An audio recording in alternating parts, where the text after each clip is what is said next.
a importância de um alinhamento organizacional com o conceito ESG. Por onde começar a agenda ESG e a liderança sustentável? Sabemos que esse tema, tanto nos aspectos ambientais, sociais e de governança, é muito importante para o que estamos vivendo hoje. O tempo desse webinário é de em torno de 1 hora e 30 minutos e teremos como apoio no nosso chat Márcia Iocota, Célia Tomé e Camila Bonavito. Caso vocês queiram perguntar, fazer alguma pergunta ou tiverem algumas dúvidas, o chat vai ser conduzido por elas e a gente vai, ao longo desse webinário, trazendo algumas informações importantes para vocês. Agora, eu deixo com a Cáritas, a nossa querida convidada, para conduzir esse webinário. Muito obrigada, Cáritas, e um prazer ter você aqui. Obrigada, Karine. Obrigada a todos. É um prazer estar aqui junto com vocês. Algumas carinhas conhecidas, bastante gente que eu não conheço ainda, mas acho que é uma excelente oportunidade. Vão me dando feedback um pouquinho do som e da apresentação. Quem me conhece sabe que cada vez mais eu tenho usado cada vez menos slides, porque eu gosto de olhar. A gente já está com essa restrição física, e aí eu fico olhando para o slide, porque a hora que eu projeto o slide todo mundo some, né, fica só uma ou outra carinha do lado, assim, eu perco o contato. Obrigada, André, tá falando que está tudo perfeito aqui, obrigada. Então eu tenho preferido essa interação onde a gente se vê, onde essa interação de gente para gente, né. Então assim, vou colocar alguns slides, mas vou ficar tirando também, então eu coloco e tiro o tempo inteiro, né, então a gente vai ficar aqui, juntos nesse entra slide, sai slide e vamos bater um papo. Eu pensei em contar uma história, sabe. Fiquei bastante, imersa em como é que a gente traz uma temática tão relevante, tão profunda, de um jeito que possa trazer clareza para quem escuta. Porque, como quase tudo na nossa cultura, a gente tem informações muito fragmentadas. Então parece que o conceito ESG entrou na moda, mas a gente fica pensando: "Bom, mas e eu com isso?", né, ou "De onde que surge isso? O que que isso tem a ver comigo? O que que isso tem a ver com o universo do coaching?". Então acho que essa história que eu quero trazer, e obviamente por conta da minha formação, e quem já teve aula comigo sabe bem que eu gosto de fazer isso, né, eu faço um laço, assim, vou lá no passado e trago informações, vou construindo de forma que a gente entenda por que é que a gente está falando e precisando falar de ESG hoje. E o que será que é isso? Né, outro dia eu conversei com uma pessoa, bastante relevante nessa área do coaching, e falei: "Olha, eu queria escrever sobre lideranças ESG", e aí a pessoa me falou assim: "Nossa, isso é de comer?". Então ainda, infelizmente, é uma pauta que nem todo mundo, ainda está ligado, né. Então é esse primeiro contato para alguns, e essa forma bem preliminar, bem inicial, bem introdutória que eu gostaria de trazer para vocês. Uma outra coisa que acho que é bacana a gente já combinar, eu vou fazer isso pensei em 4 momentos onde a gente pudesse dar algumas paradas, e quem quiser abrir o microfone, fazer perguntas, então vão ser 4 momentos que vão se entrelaçando, e entre um momento e outro eu vou fazendo algumas pausas. Aí a gente conversa, se tiver alguma dúvida, algum insight, a gente vai falando, tá bom? Beleza, deixa eu compartilhar minha tela aqui. Vocês vão contando para mim se vocês estão enxergando, beleza? Ok. Então, aqui uma breve apresentação. Meu nome é Cáritas, nome de batismo mesmo, não é apelido. Sou fundadora do APANA, Território de Aprendizagem. Muito obrigada, Karine, pela apresentação. Eu acho que a única coisa que faltou dessa apresentação é dizer que eu sofro de entusiasmo, mas isso quem sabe é só quem convive comigo. Obrigada pela apresentação.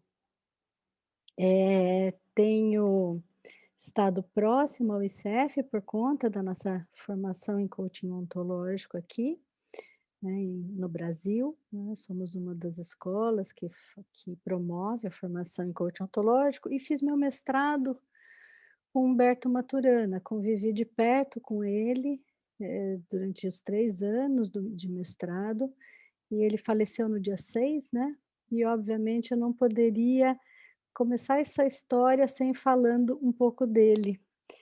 E eu vou fazer uso de uma das teorias que ele nos traz, uma história que ele conta num livro que eu acho brilhante, que é o livro Amar e Brincar. O primeiro capítulo desse livro chama Conversações Matrísticas e Patriarcais. Quem quiser conhecer Maturana, eu acho que é um bom começo, esse livro que se chama Amar e Brincar, Fundamentos Esquecidos do Humano. O segundo capítulo é escrito por uma psicóloga alemã, e ela fala sobre a relação materno-infantil, né, como a gente forma pessoas, a partir do nosso viver cotidiano, né, e não só a partir das coisas que a gente quer transmitir com a educação, né, que educação é transformação na convivência, e não um processo específico que se dê só em espaços, escolas, né, espaços que são feitos para a educação. Então um pouquinho aqui do Maturana.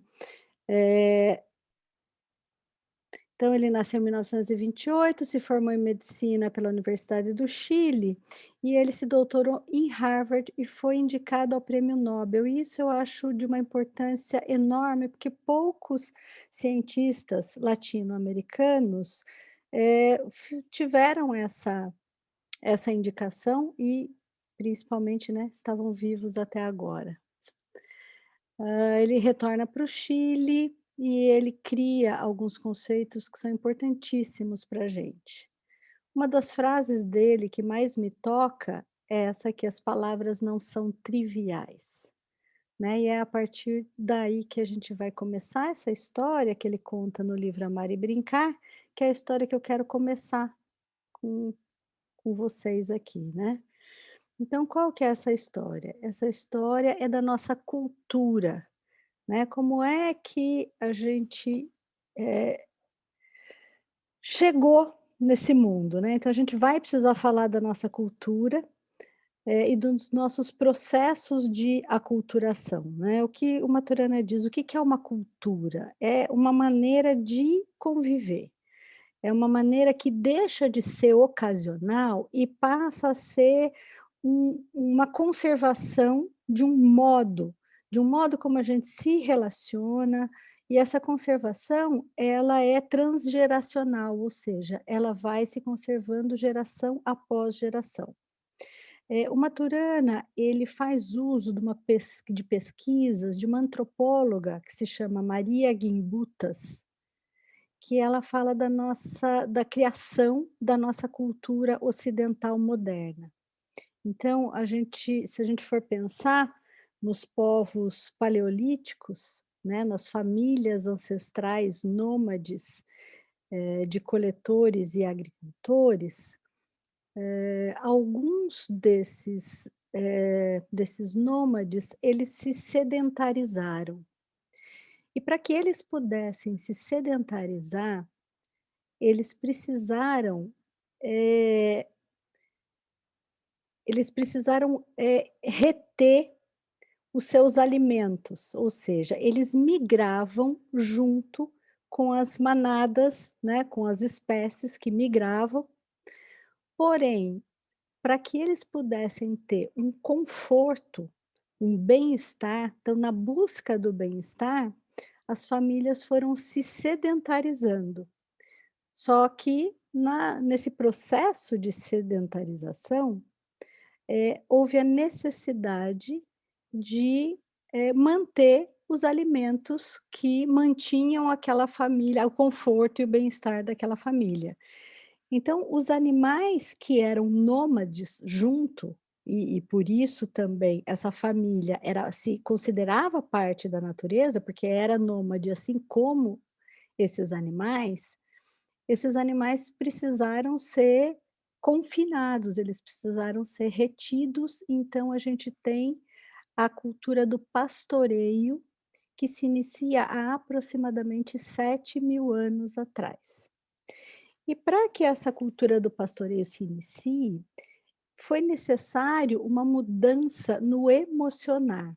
Então, eu acho que é aí que o Maturana tem uma percepção que é bastante peculiar, né? Ele diz que as mudanças culturais, normalmente, elas são explicadas de uma forma racional, mas que toda mudança cultural, ela é precedida por uma mudança emocional.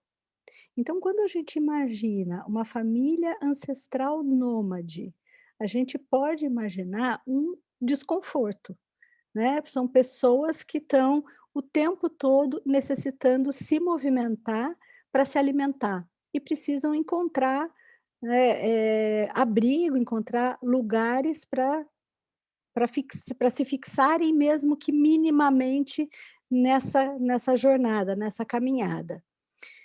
Agora, se a gente imaginar que essa família encontra um lugar, uma caverna, onde eles podem fazer fogo, onde eles podem se alimentar, a gente entende o que é o emocionar do bem-estar, o emocionar do conforto, que é aquilo que a gente sente na nossa casa, né? A gente tem a nossa caverna, eh, contemporânea, né? Que é a nossa casa.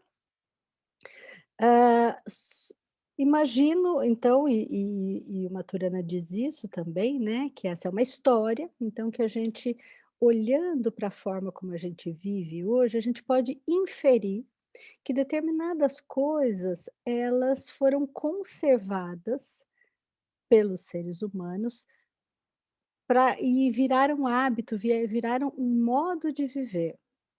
Então, ao conservar esse sedentarismo e ao confinar os animais, a emoção da posse surgiu nessa família ancestral, ou seja, eles que eram parceiros de jornada das manadas e dos animais passaram a ser dono dos animais e das manadas. Então, essa emocionalidade da posse, ela faz com que surjam outras emocionalidades, como, por exemplo, a emocionalidade da inimizade, porque, afinal de contas, eu vou tirar aqui o compartilhamento da minha tela.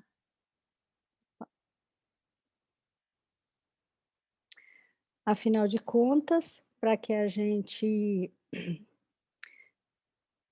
quando a gente mantém esses animais cercados, o inimigo, a gente passa a ter um inimigo, que são aqueles que ameaçam a nossa posse, né, que tentam vir comer aqueles animais que estão confinados e que a gente chamou de nosso. Então, o Maturana diz que a nossa cultura, ela nasce desse emocionar da posse e desse emocionar da inimizade, porque o lobo, que era nosso parceiro, passa a ser nosso rival, tentando se alimentar do nosso alimento, né, porque afinal de contas a gente começou a chamar de nosso esse alimento que a gente circunscreveu de alguma forma. Então ele diz que a nossa cultura, ela começa a ser forjada, a cultura ocidental moderna, ela começa a ser forjada a partir de ser predominantemente centrada na apropriação, na hierarquia, no controle, na guerra, na obediência. E a gente vê isso, né, claramente, acho que atualmente também, e não só há 7.000 anos atrás, a gente passa a ver isso de uma forma muito frequente nos dias de hoje, né, que então é o nosso próximo passo aqui, né. Eu fiz um retrocesso aí para a gente entender a partir da onde eu falo, né, ou seja, quais as referências que eu trago para dizer desta cultura que é centrada na apropriação, que é centrada na hierarquia, que é muitas vezes, essa guerra que a gente vê hoje, né, nos dias de hoje, não só da competição, né, ela tá muito mais profundamente arraigada do que a gente imagina. Então, o que que é uma cultura? São os modos de emocionar que configuram e definem condutas, ou seja, a forma como a gente age, ela é formada a partir da nossa cultura. Como essa cultura, aparece, como ela se mostra, qual que é a ponta do iceberg? Os comportamentos que a gente vê que se conservam, ou seja, que deixam de ser ocasionais. Então, o Maturana, ele aponta muito fortemente para os fundamentos emocionais da cultura, porque muitas vezes a gente olha para o comportamento e tenta fazer alterações de comportamento sem que a gente se dê conta das emocionalidades que estruturam os comportamentos. E no nosso atuar de coaching, né, no coaching, né, a gente como profissionais de coaching, é muito importante que a gente tenha esse olhar para os fundamentos emocionais das ações. Então nessa cultura que eu vou chamar de cultura de dominação, né, aqui a gente tem algumas palavras que fazem parte dela, né, que é a vigilância e a punição, o comando e o controle, a inimizade, nós contra ele, a desconfiança, a insegurança e o medo.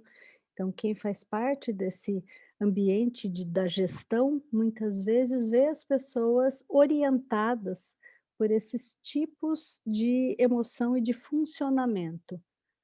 E o que a gente, hoje está bem preocupado em pensar, né, além de como é que a gente veio parar aqui, né, mas onde que fica a saída, né? Como é que a gente pode olhar de de outras formas, né, porque o Maturana também ele traz para a gente o amor, né, o amor enquanto a aceitação do outro como verdadeiro outro, como aquilo que nos transforma, aquilo que nos forma humanos.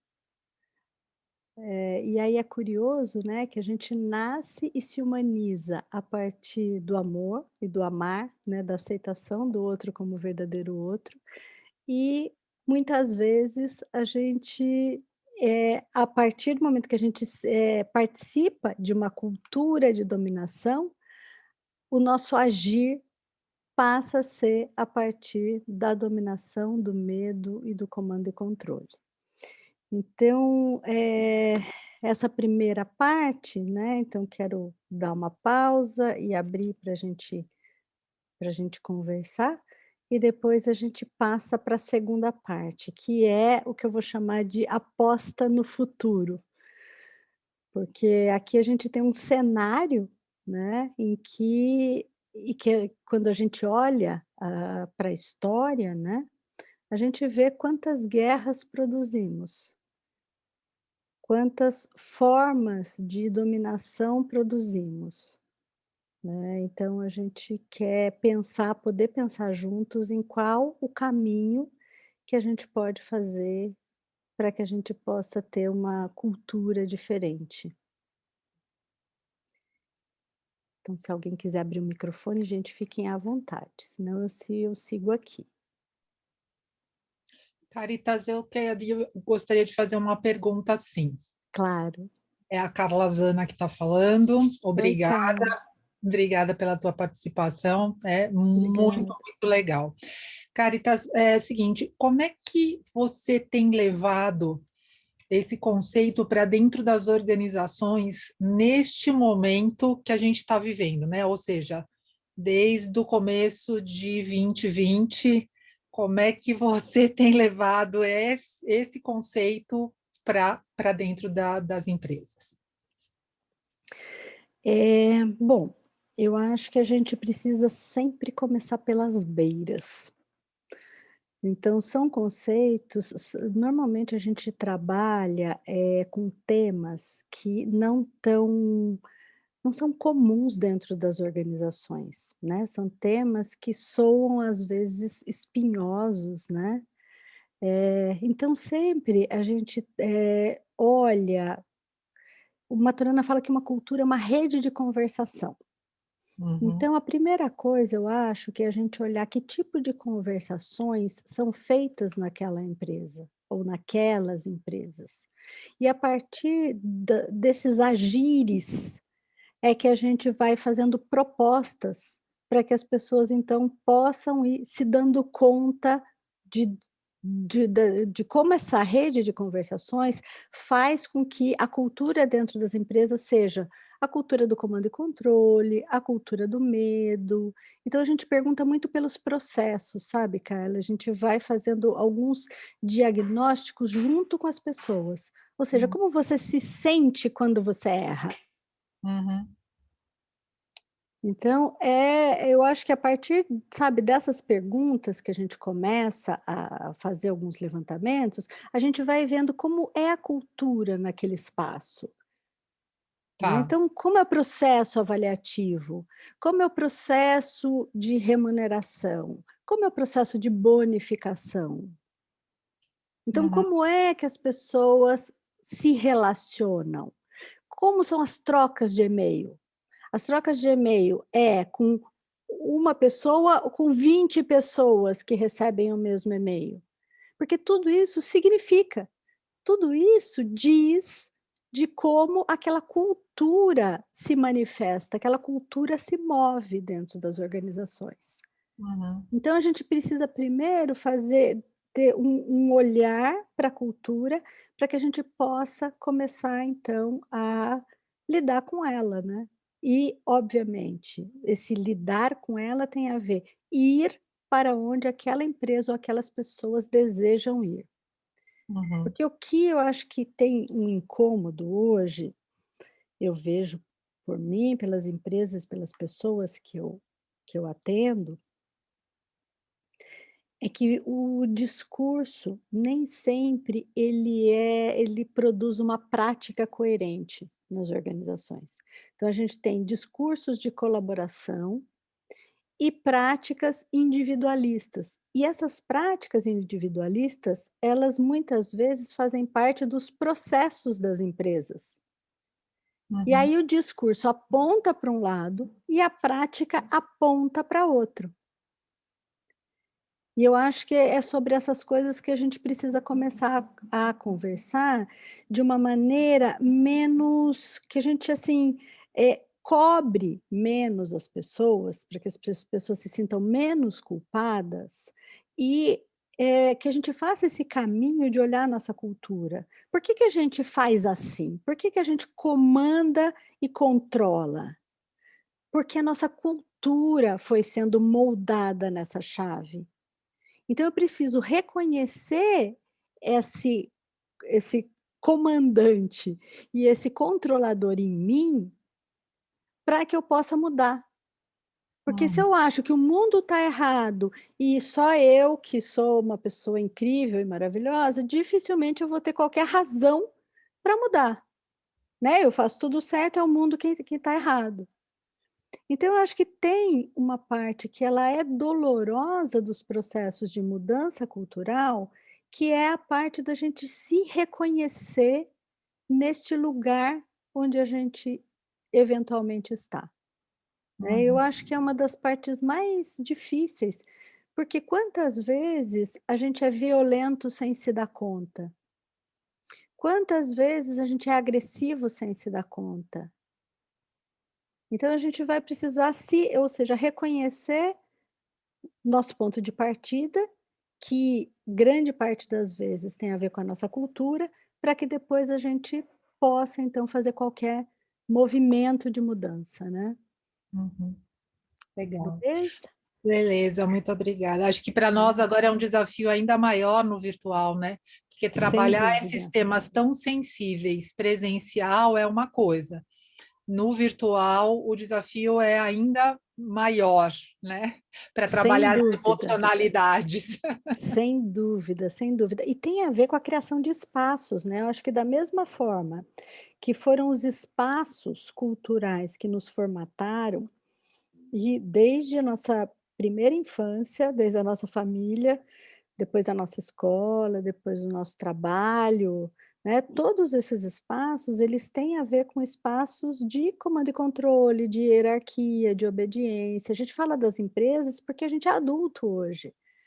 Mas a gente pode falar da família, né, onde normalmente né, a gente tem essa hierarquia, né, ou seja, os adultos mandam, as crianças obedecem e não têm voz, porque os adultos sabem o que é melhor. E às vezes esse saber o que é melhor atropela inúmeras emocionalidades, né. Muito obrigada, viu? Imagina, que é isso, obrigada a você. Caritas, posso ainda dar Oi tempo? Sônia, pode sim, pode sim. Primeiro, assim, impressionante como isso fez muito sentido quando você faz a expressão, né, reconhecer o emocionar como ponto de partida, né, para a gente entender o que está acontecendo, como a gente se comunica, né, eu acho incrível não colocar culpa, né, porque aí a gente acho que fica com uma reação de não querer entender, já promove uma outra emoção, né, mas, assim, é a primeira vez, e aí desculpa a minha falta de contato com o assunto, é a primeira vez que eu ouço o termo emocionar. Ele é do Maturana, é seu, é uma construção? Então, o Maturana, ele usa muito, o emocionar, então eu estou usando as palavras dele, porque, ele vai fazer isso com várias palavras, porque ele diz o seguinte, que os substantivos, eles escondem as ações por trás deles. Então, uma coisa é eu falar o amor, ou eu falar a linguagem. E quando eu falo a linguagem, o que que eu escondo? Eu escondo o ato de linguagear. Quando eu falo o amor, eu estou escondendo o ato de amar. E aí a gente gosta de falar, né, assim, eu sou alguma coisa fixa, né, eu sou uma pessoa ética. Como se você fosse o tempo todo ética. E a gente não é o tempo todo nada. É verdade. A gente é essa coisa que flutua. Então, o que o Maturana diz é o seguinte, que você é amorosa quando você está praticando o amor, ou seja, quando você está amando.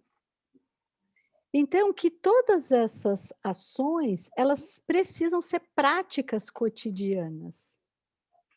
Porque senão vira só o cartaz bonito lá, né, os valores, a missão, então aquele planejamento estratégico onde tem as palavras lindas, mas como é que a gente está operando a partir daquilo que a gente tem declarado? Então essa é uma preocupação muito grande e eu acho que, quando a gente fala sobre lideranças ESG, e daqui a pouco eu vou entrar nas lideranças ESG, né, eu estou fazendo o caminho, a gente partiu lá 20.000 anos atrás, 6.000 anos atrás, as empresas hoje, bom, e agora, né? Como que a gente sai dessa, né, onde a gente se meteu, né? E aí quando eu falo em lideranças ESG, a gente vai precisar, olhar muito para o que a gente está fazendo agora. Por quê? Porque a ideia é a ideia de mudar o mundo. Sabe, não é a ideia de conservar o mundo do jeito que ele é. E aí eu falo por mim, sabe, eu não quero deixar esse mundo como ele está para os meus filhos e para os meus netos.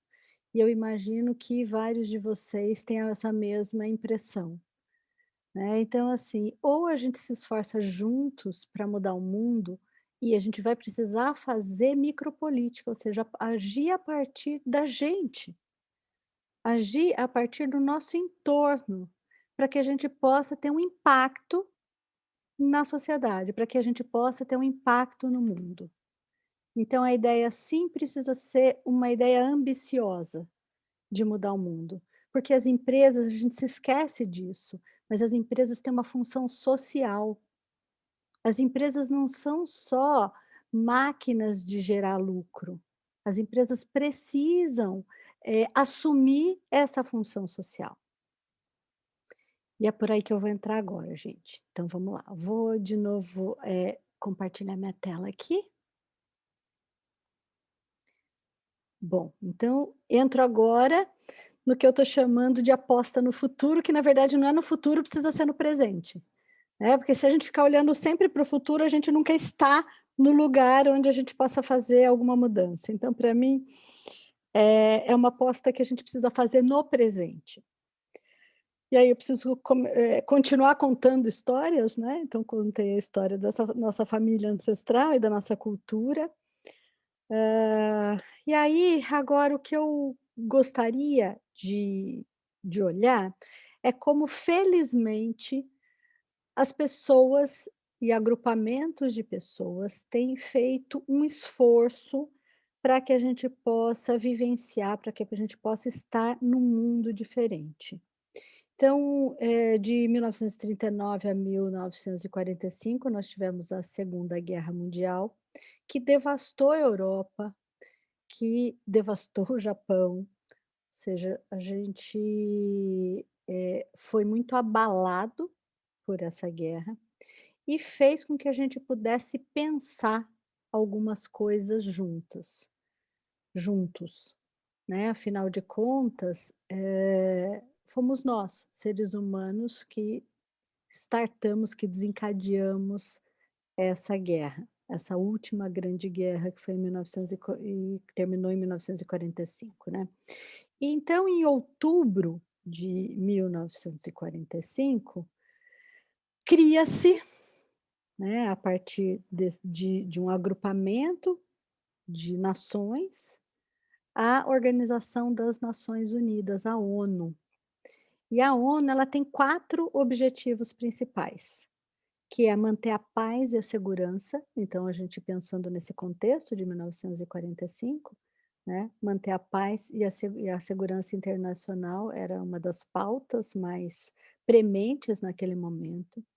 Fomentar a amizade e as boas relações entre as nações, e defender a cooperação como solução para os problemas internacionais e o desenvolvimento dos direitos humanos e das liberdades da população mundial. Então esses são os quatro grandes objetivos principais da ONU.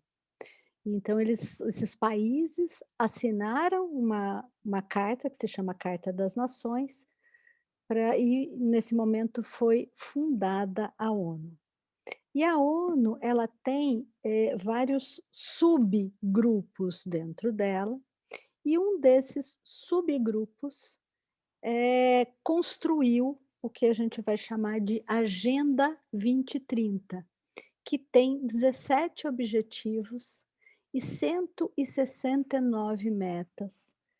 E o que eu acho, importante e bonito, né, nesses objetivos, que nós vamos chamar de ODSs, né, Objetivos de Desenvolvimento Sustentáveis, e são objetivos globais, é o compromisso que todos os países assumiram em fazer com que os negócios possam gerar um impacto positivo, além dos impactos negativos que eles têm gerado. Então, os 17 objetivos têm a ver prioritariamente com pessoas, né, porque a gente, se esqueceu, né, nas grandes guerras e com o nosso viver ocidental e oriental também, né, a gente proporcionou muita miséria, muita fome, né, muitos problemas ambientais. Então, normalmente, quando a gente fala de agenda ESG, tem muita gente que está mais longe. Deixa eu tirar meu compartilhamento aqui de novo para a gente conversar. Tem muita gente que está mais longe dessa agenda e pensa muito em sustentabilidade como um olhar apenas para o meio ambiente. E o que é importante a gente saber, né, que nessa pauta que para muita gente é bastante nova, é que essa pauta ela não é para o meio ambiente no sentido da natureza, ela é para as pessoas e ela precisa ser prioritariamente com foco nas pessoas, com foco na em construção de relações que sejam relações que olhem para a paz, para a prosperidade, para as parcerias, para as pessoas e para o planeta ao mesmo tempo. Ou seja, ou a gente tem um olhar que seja sistêmico, ou a gente não vai dar conta das pautas ESG. Então, elas não são pautas que vão ser tratadas de forma isolada. Elas vão ser pautas que precisam ser trabalhadas de forma complexa. E complexidade tem a raiz, né, a raiz complexos, tem a ver com tecido junto. Ou seja, se a gente não tecer junto todas essas pautas, ou seja, se a gente não olhar para alimentação, se a gente não olhar para as mudanças climáticas, se a gente não olhar para a água, se a gente não olhar para a saúde das pessoas, se a gente não olhar para a produção de alimentos, né, a forma como a gente se utiliza do planeta, dificilmente a gente vai poder dar conta desses objetivos. Então é bacana quando a gente olha de forma complexa, né, ou seja, de forma que se teça juntos os objetivos, né, as ODSs, porque a gente pode olhar dessa forma como essa imagem nos mostra, ou seja, a gente tem uma biosfera, ou seja, um planeta, e esse planeta tem água, esse planeta tem vida terrestre, vida na água, e tem um clima. Então, é a partir desse planeta que a gente consegue ter uma sociedade que habita esse planeta. Uma sociedade que precisa viver, que precisa comer, que precisa ter saúde e bem-estar, que precisa ter educação de qualidade. Ou seja, essa sociedade, ela tem necessidades que são necessidades muito básicas, que precisam ser respeitadas, igualdade de gênero, acesso à energia, acesso à água potável. E essa sociedade, ela se relaciona por meio da economia. Então, as empresas, elas são uma forma pela qual a gente se relaciona. Ou seja, a gente se relaciona por meio do consumo, a gente se relaciona por meio do dinheiro, a gente se relaciona por meio das trocas. Então, é essa biosfera que permite essa relação, essa sociedade que permite essa relação. E a gente precisa fundar parcerias para a implementação desses objetivos de erradicação da pobreza, de um olhar sustentável para o meio ambiente, de um olhar sustentável para a vida das pessoas, né? E formas éticas da gente fazer negócios, né? Porque nem sempre a gente faz negócios de forma ética. Bom, então, para a gente entrar nessa pauta, né, nessa agenda ESG, a gente tem alguns passos que a gente precisa dar. E eu vejo que quem trabalha com coaching precisa estar muito antenado com essas pautas, muito antenado com esses passos. Porque a gente, como diz o Maturana, né, as palavras não são triviais. A gente vai estar diretamente ligado com as pessoas de dentro das organizações, com lideranças das organizações. Então, a gente também tem uma responsabilidade aí, de estar, sabe, que líder esta pessoa que você atende quer ser? Líder de que mundo? Que planeta? Que relações essa pessoa quer construir? E a gente sabe bem que muitas vezes no processo de coaching aparecem as dores desses líderes, porque ao mesmo tempo que eles constroem um tipo de relação corporativa, empresarial, eles sofrem a dor daquele tipo de relação que eles próprios ajudam a construir. Então essa preocupação sobre essa produção de mundo que a gente está fazendo, ela precisa ser compartilhada, né, entre lideranças, mas também pelas profissões de apoio dessas lideranças, sejam RHs, sejam coaches, sejam pessoas ligadas ao desenvolvimento de pessoas. Quais esses passos, né? O que a gente entende como esses passos que vão vincular a estratégia das empresas e as lideranças, e aqui o meu olhar é muito para pessoas, né? Com os objetivos de desenvolvimento sustentáveis. Então, o primeiro passo é diagnosticar, né? Quais as práticas da empresa e qual o impacto mais relevante daquelas práticas. Então, o primeiro passo seria a gente colocar uma lupa, né? E esses passos aqui são passos que a gente foi construindo na nossa atuação, né? Olhando para as lideranças e olhando para as ODSs. Como é que a gente junta essas duas coisas? É importante que a gente tenha um trajeto, a gente tenha um caminho. Então, o primeiro passo é vamos falar sobre onde a gente está hoje, como a gente está hoje. O segundo passo é a gente entender para onde a gente quer ir e como a gente prioriza, né? Ou seja, o que é importante hoje. Então, os 17 Objetivos de Desenvolvimento Sustentáveis, ou ODSs, são objetivos que muitas vezes eles não vão poder, a grande parte das vezes, ser cumpridos todos de uma única vez. A gente vai precisar, é um trajeto, é um processo, é um caminho. Então, nunca vai chegar o dia em que a empresa fala: pronto, eu já cumpri todas as ODSs.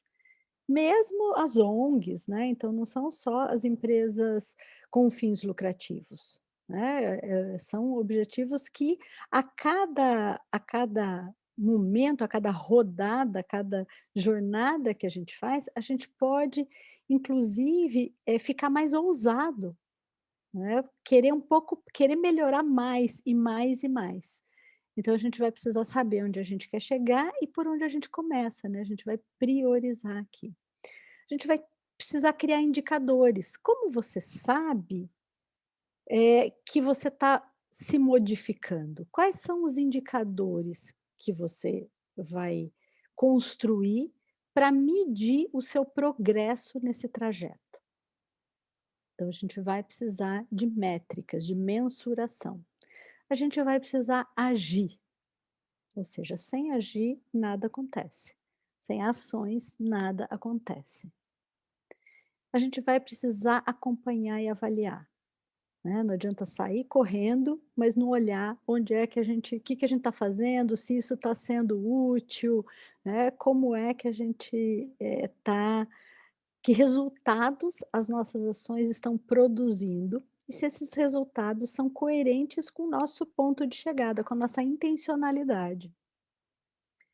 E a gente vai precisar comunicar, ou seja, como a gente conta para as pessoas o que a gente tem feito? Como a gente conta? Seja para os acionistas, né, ou seja para seus filhos, para o seu vizinho, para os seus liderados, para os seus pares.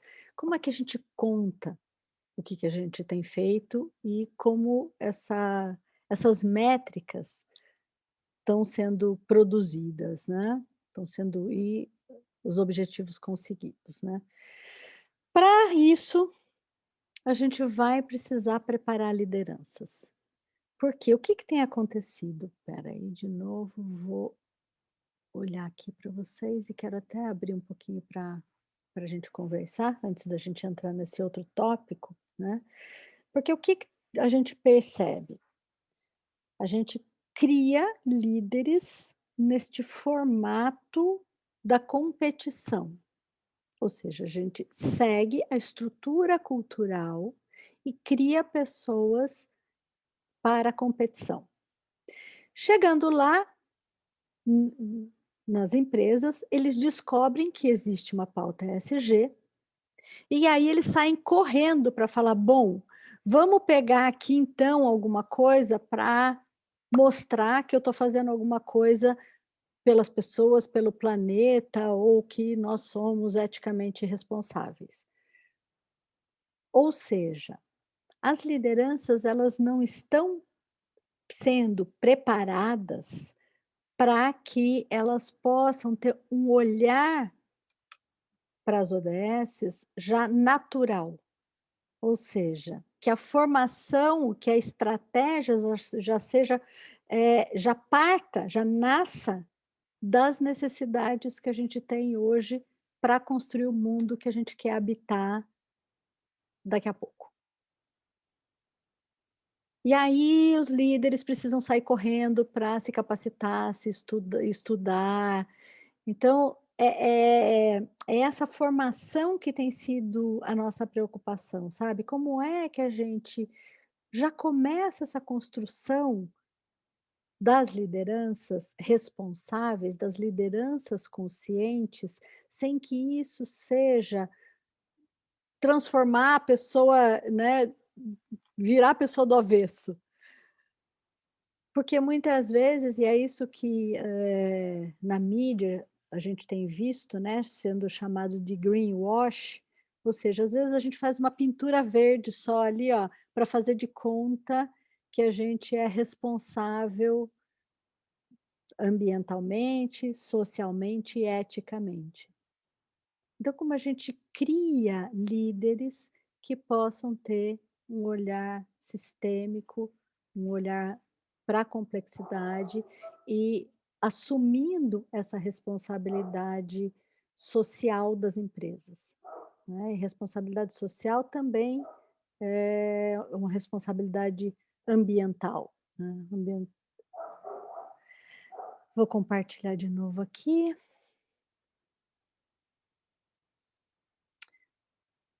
Bom, então, o que a gente entende como uma liderança ESG? Então, são lideranças, eu coloquei aqui em dimensões possíveis, gente. Isso aqui não é, obviamente, uma coisa que tem que ser desse jeito. É muito mais o nosso olhar, né? Como a gente está vendo que a gente pode formar lideranças conscientes e responsáveis, né? Que essas lideranças tenham atitudes, que ela tenha uma formação para agires que envolvam a dimensão simbólica. O que eu estou chamando de dimensão simbólica? Essa capacidade de dar sentido para as coisas, de ter ciência.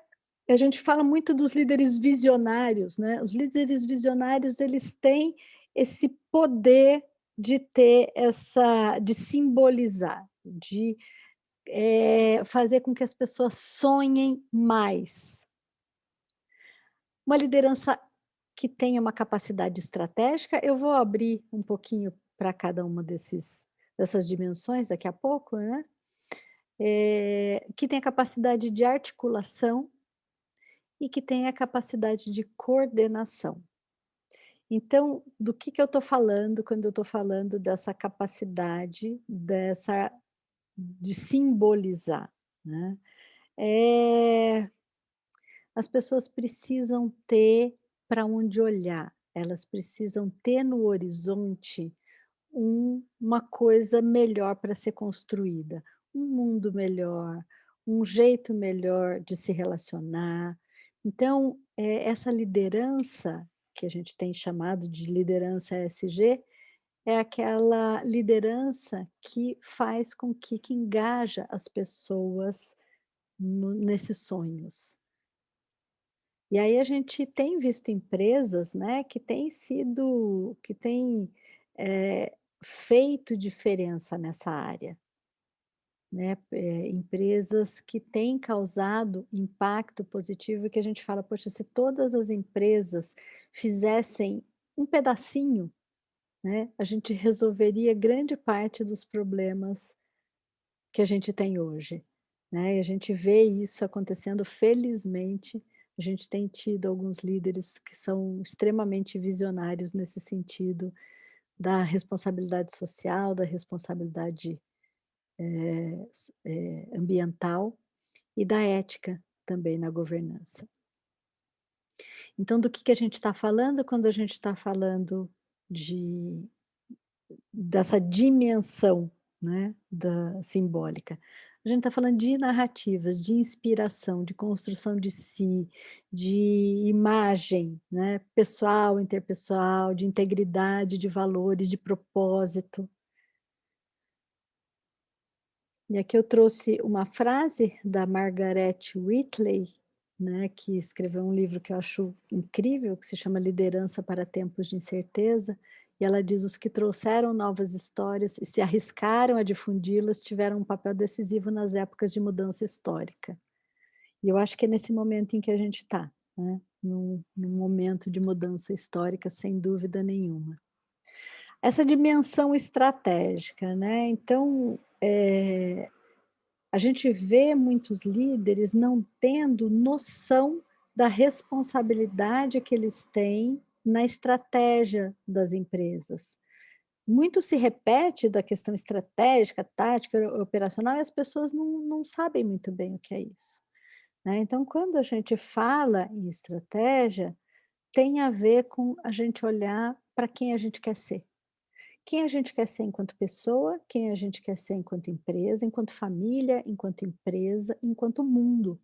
E se isso não estiver alinhado, se você não, enquanto pessoa, não quiser ser uma coisa que seja parecido com aquilo que você quer ser enquanto empresa, provavelmente essa dissonância vai te trazer, vai te causar uma paralisia, né? Porque quantas pessoas querem salvar o mundo só na hora de folga?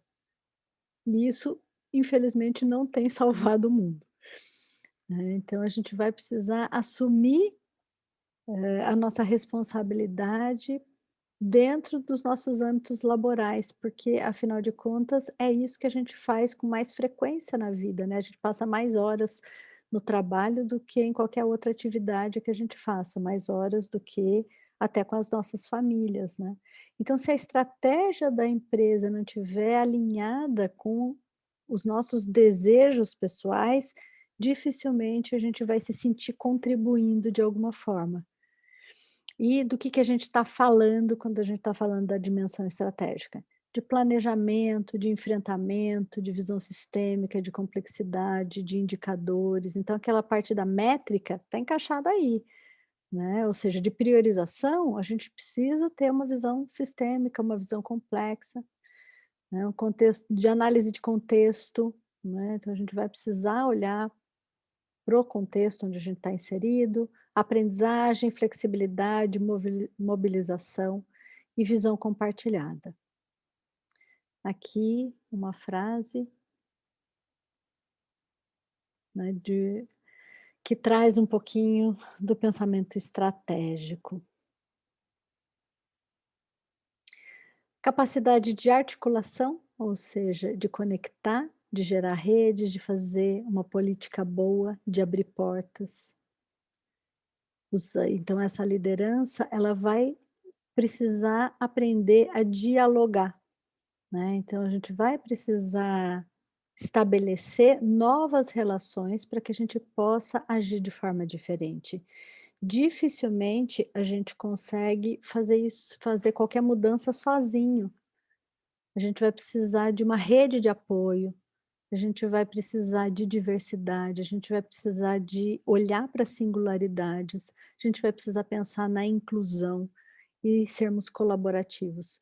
E tudo isso a gente precisa aprender, e é possível aprender, e essa é a parte boa, né? A gente aprende a ser colaborativo, a gente aprende a se interessar pelo outro, mas a gente precisa ter ambientes que criem essas possibilidades. A gente não vai aprender a ser colaborativo se o ambiente, né, como diz o Maturana, se o nicho onde a gente está é um nicho competitivo. Porque o colaborativo num nicho competitivo, ele se sente tonto, ele se sente explorado. Então a gente vai precisar criar ambientes para que essa colaboração e essa gentileza, essa generosidade possa se expressar, né, porque a colaboração é generosidade, né. É uma outra frase do Maturana que eu acho incrível, porque eu acho que, as lideranças democráticas dentro das organizações, elas são lideranças que precisam ser, reconhecidas. Porque a gente reconhece normalmente esforços individuais. Então as lideranças democráticas, elas precisam ser mais reconhecidas, né, e aqui o Maturana fala da democracia, ele tem um livro que se chama Democracia é uma obra de arte, né, ou seja, como a necessidade dessa democracia se faz urgente para que a gente possa transformar o mundo no mundo que a gente quer viver, né.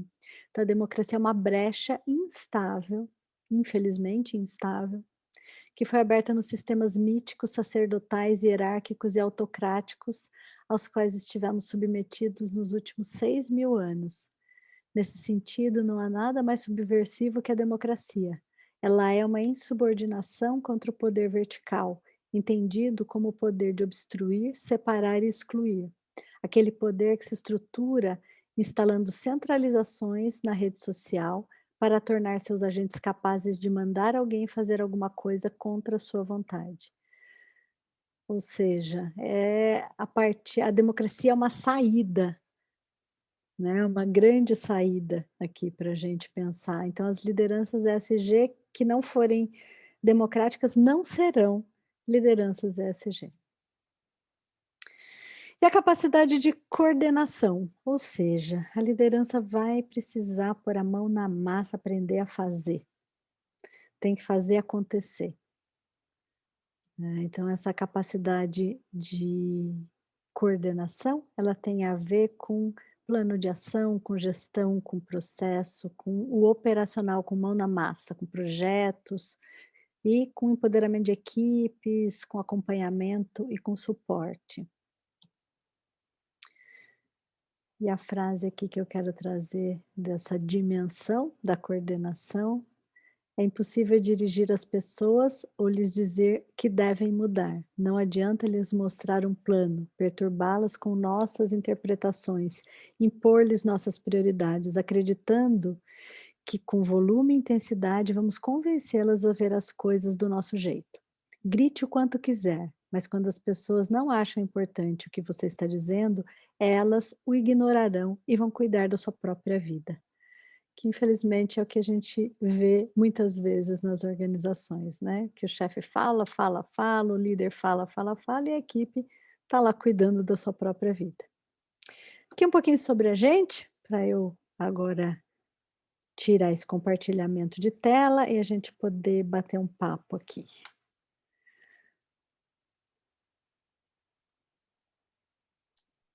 Caritas, aqui Diga. é Rosane. Oi, Rosane. E eu queria saber de você, assim, você está falando do universo empresarial, né? Aí eu queria saber de você se na outra ponta, que é a educação, são as universidades, etc., o que já está sendo feito para que essas cabeças sejam mudadas ali, né? E já cheguem depois para as empresas com outro modelo, né? Talvez não ainda o ideal, mas é uma transição, né? Mas o que está sendo feito no SG? Rosane, acho que muito pouco, infelizmente. Eu acho que tanto quanto nas corporações. Eu acho que a gente tem modelos bastante engessados, modelos educacionais, inclusive. A educação, ela é feita para competição, porque afinal de contas temos lá um vestibular onde poucos passam e você precisa vencer as pessoas que não estudam. Então, assim, a lógica ela é a mesma. Então a gente reproduz, e por isso que eu falo muito de cultura, porque o que é a cultura? É a reprodução da mesma lógica em espaços diferentes. Então, a gente tem um espaço familiar, que é o espaço do comando e controle, da hierarquia e da obediência, que se reproduz na escola, que é o espaço do comando e controle, da hierarquia, da obediência e da competição, que se reproduz nas empresas. Ah, bom, mas a gente não precisa começar a mudar a partir de baixo para cima. Essa é a parte que Maturana é genial. Ele fala que não importa, que a gente precisa mudar. E aí não importa se a gente começa... Seria ótimo que a gente conseguisse começar a mudar tudo de uma vez só, né? A família, porque aí quando a criança chega na escola, uma criança de uma família amorosa, e aí eu estou usando esse amoroso do jeito que o Maturana usa, que aceita o outro como legítimo outro na convivência, dificilmente vai dar conta de ser comandado na escola. Mas, infelizmente, o que acontece? Ele é enquadrado, ele vai ser expulso, ele vai sofrer bullying, ele vai, sabe? Então, a criança vai se enquadrando ali naquele ambiente escolar, né, que é desta cultura da dominação.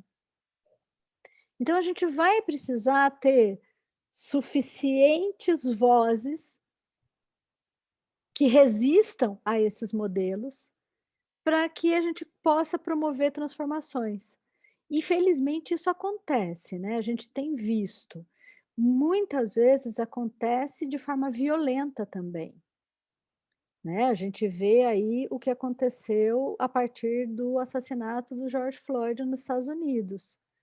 Né? Então, foi a violência que trouxe à tona uma pauta extremamente importante, que a gente não conseguiu dar conta dela até hoje. A gente não conseguiu dar conta da pauta da igualdade racial.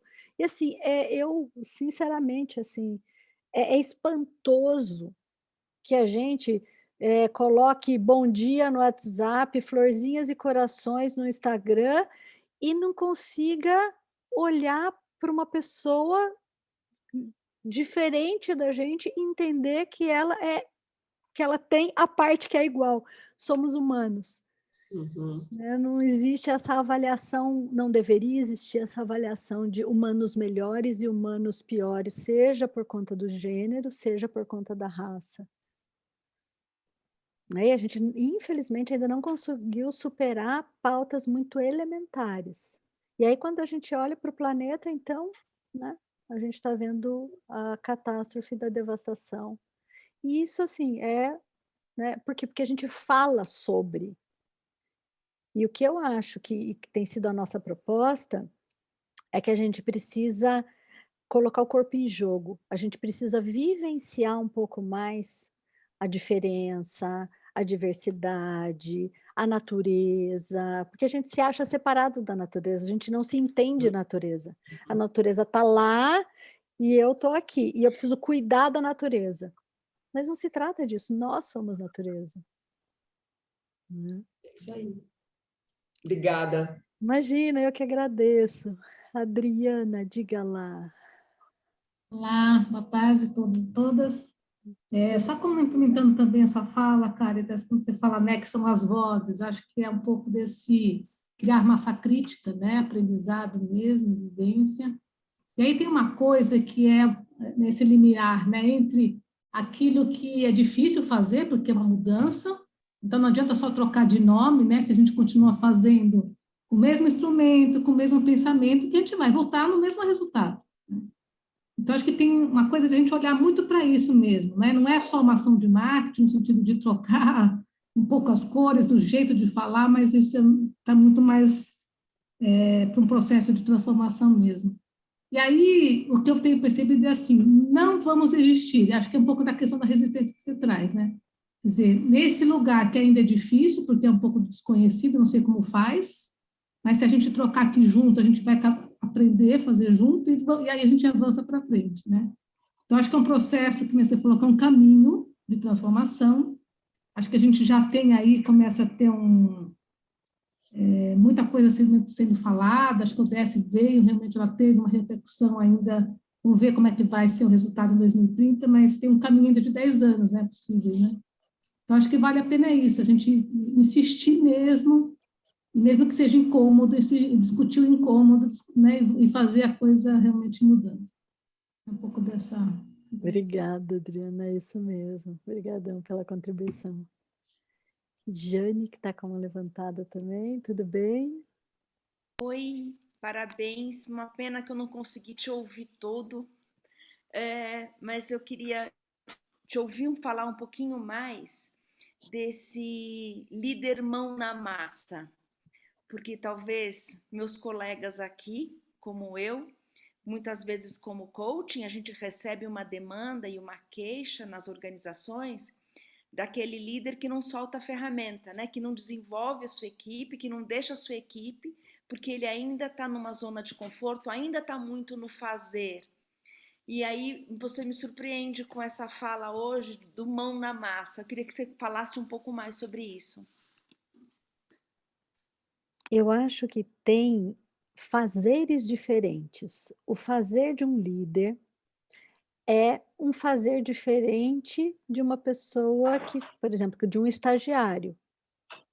Né? E eu acho que às vezes isso fica um pouco incompreendido quando a gente fala, né, do líder estratégico, que é aquele que não está mais no operacional. Eu acho que tem uma dimensão operacional no estratégico. Então, o líder faz coisas, e às vezes o que ele precisa fazer é apoiar a equipe que faz um fazer diferente do dele.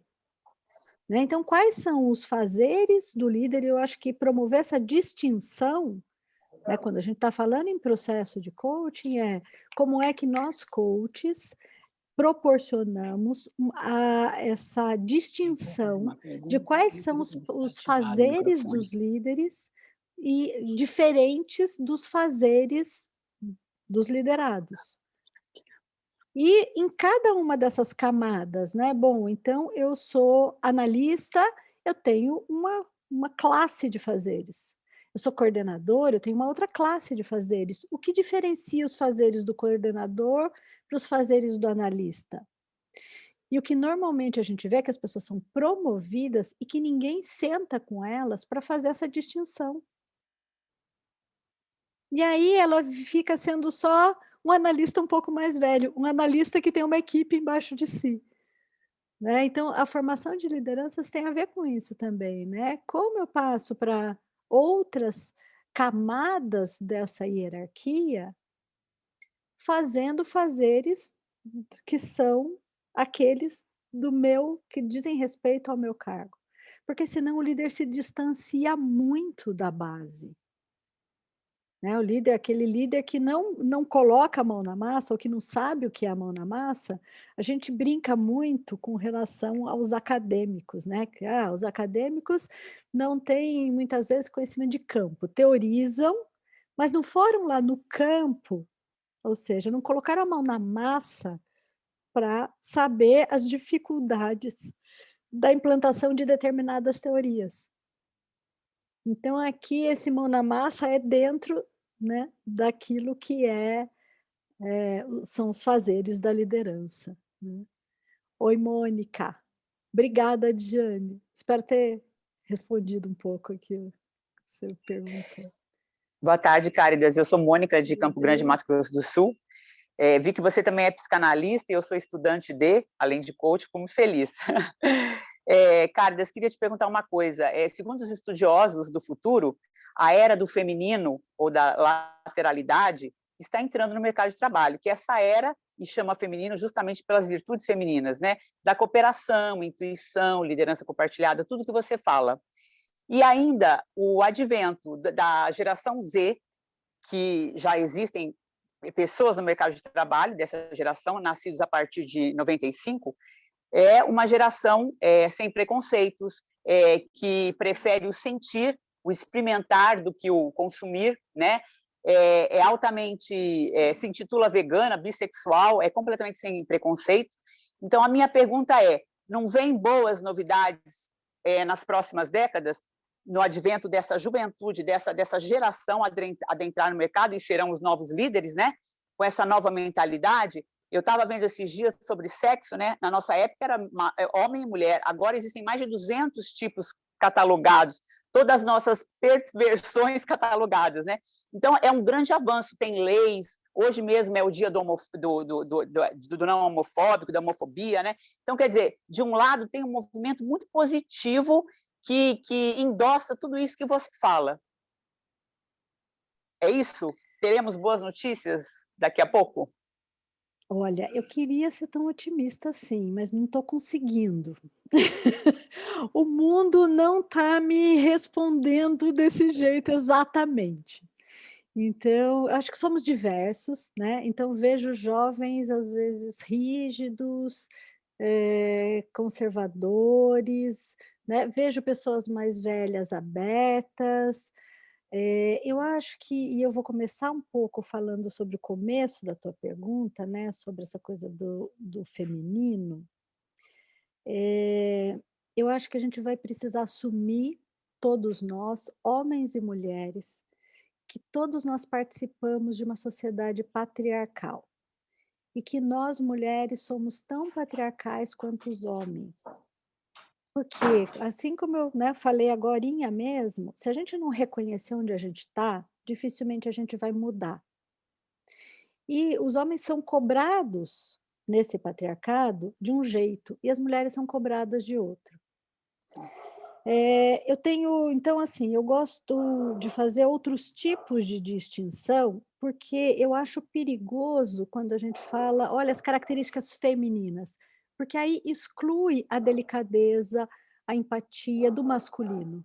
E aí o masculino parece que precisa, então, aderir a características femininas. Eu acho, assim, que a delicadeza, que todas essas características ditas femininas, elas também são masculinas. Sim. Assim como as características masculinas também são femininas, né? Agora, o que a gente escolhe demonstrar? Então, enquanto a gente tiver essa dicotomia do masculino e do feminino, os homens, né, que performam, né, esse gênero, vão querer performar, vão querer mostrar as características masculinas e as mulheres as características femininas, que cobram um preço de um lado e de outro, né? Essa era do feminino, não fui eu que intitulei, quer dizer, existe o nome, né? Também é chamada de era da lateralidade. Tenho visto. É chamada também de lateralidade, né? Que os homens possuem, todos nós possuímos lógico, essas virtudes, que foram comumente, a gente tem a intuição, né? Tem esse nome justamente pelo que a gente a vida inteira elegeu erradamente, talvez. Sim. Né? Eu acho que são pontos de vista, né? Então, assim, tenho visto esse feminino, essa liderança feminina como um chamado, assim, né, para em muitos espaços, né? O que eu tenho gostado de pensar é na equidade, a gente olhar que somos diversos, né? Seja feminino, seja masculino, seja qualquer outro tipo de coisa, então que a gente possa ter essa equidade, assim, independentemente do gênero, né? Porque também esse masculino e feminino exclui tantos outros, como você disse, né? Tantos outros que não precisam, talvez, nem de um nome específico, né? Que a gente possa respeitar essas singularidades, essas individualidades, né? Mas eu acho que a gente precisa de mais espaços para que a gente possa falar sobre isso, porque o que eu vejo e o que eu sinto, não só como coaches, mas olhando a partir, né, desse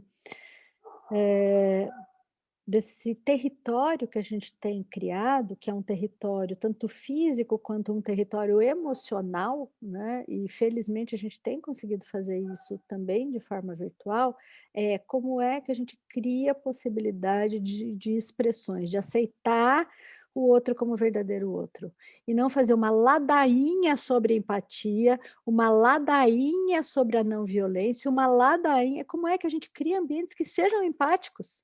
Sim. Como é que a gente, sabe, cria ambientes onde as pessoas possam se respeitar? A teoria é uma e a realidade é outra, né? É outra, é isso. Eu acho que é sobre isso que a gente vai precisar pensar. Oi, Ok, Ana. obrigada. Obrigada a você, Mônica.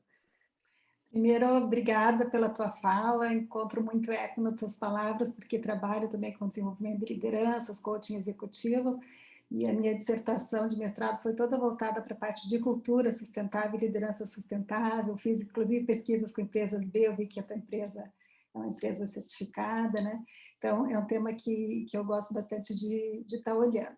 E uma fala tua que me chamou muita atenção, que você falou lá no início, foi que toda mudança cultural é precedida de uma mudança emocional.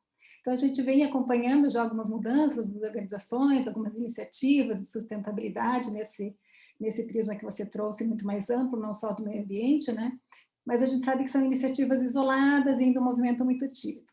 Então, levantando uma hipótese aqui, como a Mônica também levantou da nova geração, será que essa emoção que veio à tona agora nas organizações por conta da pandemia, né, por conta de toda essa crise que a gente vem passando, será que não pode ser aí uma mola propulsora para esse novo líder, para essa nova liderança? Como é que você vê essa crise que a gente está vivendo como sendo talvez aí um momento propício, né, para a gente fazer essa transformação? Eu espero muito que sim, espero mesmo. Acho que a gente está vivenciando um momento onde coisas podem mudar. E a gente vai precisar da nossa consciência individual, além da consciência, né, que é essa consciência individual que vai formando a consciência coletiva. Então, acho que a gente não vai poder deixar de falar sobre isso o tempo todo. Então, eu estou bem feliz que as pautas ESG estão na moda, porque eu acho que muito mais do que moda é uma tendência. Eu acho que as empresas que não olharem para isso agora vão perder o bonde. E eu espero que percam mesmo, porque eu acho que está mais do que na hora da gente começar a repor aquilo que a gente tirou do planeta e das pessoas. A gente precisa garantir uma vida digna para todas as pessoas nesse planeta. Não é possível que a gente continue vivendo a partir dessa mesma chave que a gente tem vivido até agora. Né? Então, assim, ó, pegamos o caminho errado, gente, mas dá para a gente fazer uma bifurcação agora. Né? Então, eu acho que é o momento da gente falar sobre isso, e felizmente tenho visto muita gente falando. A gente acompanhou, né, a falência, né, do modelo tradicional gerencialista, as pessoas doentes, quer dizer, uma hora a gente precisa reagir, mas, né, a partir disso. E aí, assim, né, vocês, todos nós aqui que trabalhamos com gente, imagino, gente, a gente muda, mas não muda, né? O tempo todo ainda as queixas são do chefe, da comando e controle, assim, a gente adoraria que tudo estivesse mudando, mas na prática, a gente que está trabalhando com gente, a gente vê que, infelizmente, estamos falando de problemas muito parecidos do que falávamos há 20 anos atrás, há 30 anos atrás, há 40 anos atrás. Pouca mudança aconteceu.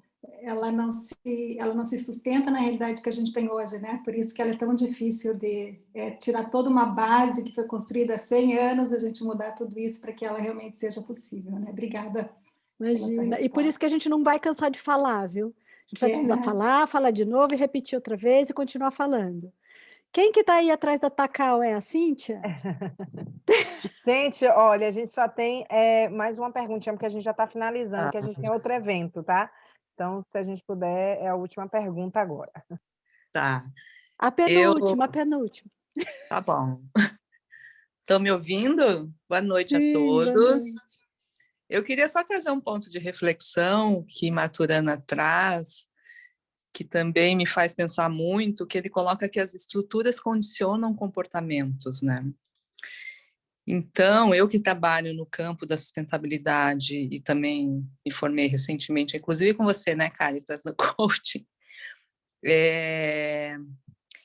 fico um pouco com essa pulguinha atrás da orelha, porque a gente já viu movimentos de desenvolvimento sustentável, responsabilidade social, sustentabilidade, e parece que tem uma estrutura organizacional que a coisa, quando entra lá, vira indicador, vira meta, vira não sei o quê, e de repente, sabe, aquilo tá num... O emocionar vai para a competição de novo. de novo, entendeu? Sabe?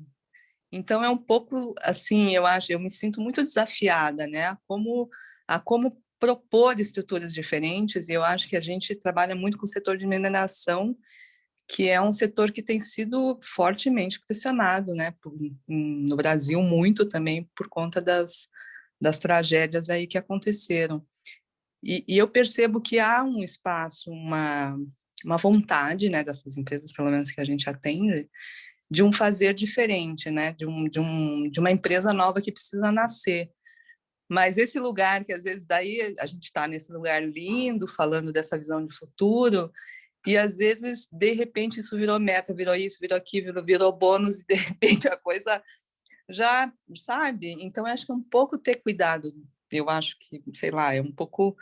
Eu acho que refletir, né, convidar, refletir também sobre essa estrutura, sabe, que permite uma coisa ou outra, né, ou as duas, sei lá, né, entendeu? A empresa também ela precisa resultar, né, não é só, Exato. ela é produtiva, né, é diferente aí Que as coisas não precisam se opor, que elas podem se Acho que não. complementar. Então, não é só resultado, ou só pessoas, ou só uma coisa, ou só outra, porque senão a gente continua nesse lugar dualista e não da complexidade, né? Pessoal, quero respeitar o próximo evento que vai começar já já, e aí eu deixei ali no chat minha arroba do Instagram. Quem quiser falar comigo pode me chamar privado lá, fique à vontade para entrar em contato por e-mail. O e-mail contato, ele cai aqui comigo direto, que é contato@apana.com.br. Assim, fico muitíssimo feliz de trazer essa pauta aqui. Acho que a gente precisa falar mais, né? João, vou ficar devendo, desculpa. Que, Sem problemas, eu te procuro lá, pode deixar. Procura sim. Então, vamos ficar junto, porque eu acho que a gente tem essa possibilidade de alavancar essa pauta. Sabe, a gente vai precisar falar e falar de novo e falar outra vez, a gente vai precisar insistir de forma que ganhe corpo, né? Que essas pautas não fiquem só para os ambientalistas ou para as ONGs ou para a gente que é fora do mundo do lucro e da produção. Não, se essa pauta não for transversal, tudo vai continuar como antes, só que com florzinhas, coraçõezinhos e gatinhos, né? Então, a gente não quer disfarçar, a gente quer fazer realmente diferente, né? Gente, muito, muito obrigada. Gente, Passo para muito você, obrigada. Karine. Tá, muito obrigada, Caritas, foi maravilhoso. Foi emocionante também, né? O emocionar, eu acho que veio para a gente.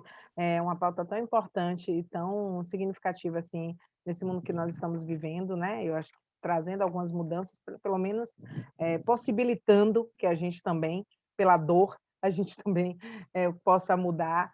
Mas foi maravilhosa a sua fala.